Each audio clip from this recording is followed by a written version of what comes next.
So prosecutors have strongly implicated Vladimir Putin. Talk us through what happened and their wording.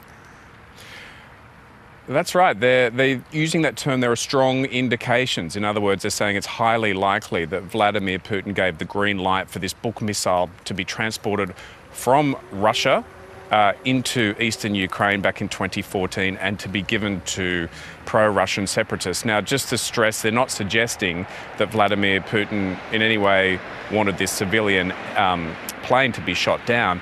It's widely known that that was a mistake, but it doesn't let off the people off the hook because they were incredibly reckless to be shooting off missiles in areas where it was known that there was civilian air traffic.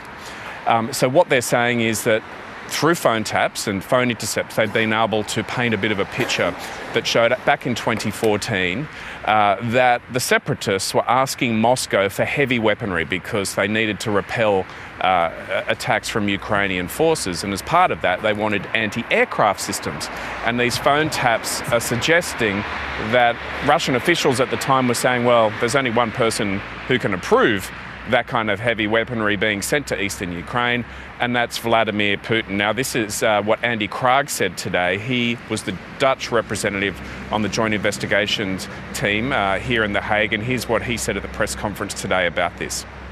Intercepted conversations revealed that the decision about whether to provide military support lay with Putin.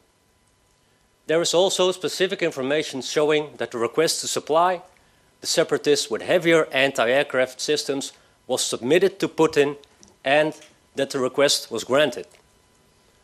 Other sources as well point out to the president's personal involvement in the conflict in eastern Ukraine, mainly behind the scenes.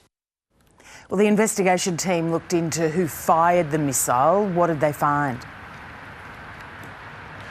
Well, they narrowed it down, Lisa, probably to people involved in personnel from the 53rd Brigade inside Russia, that they were involved in transporting and probably crewing this missile, but they couldn't actually name names. They couldn't find enough evidence to launch a prosecution against these individuals. So as part of that, they're saying that this 8.5-year investigation is now going to be suspended unless they get further information. Of course, that's so difficult. They really want people in Russia to go on the record. And in Russia, if you tell the truth about these kind of things, you can be imprisoned or even killed. So it's highly unlikely that that's going to be coming out at the moment.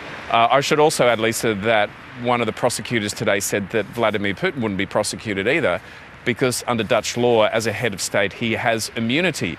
But she seems to suggest if in the future he wasn't the head of state, then perhaps there could be a prosecution then. Now, of course, it's an 8.5-year investigation. Some of the families are a little bit disappointed there hasn't been more than those 3 prosecutions, those successful prosecutions that we saw at the end of last year.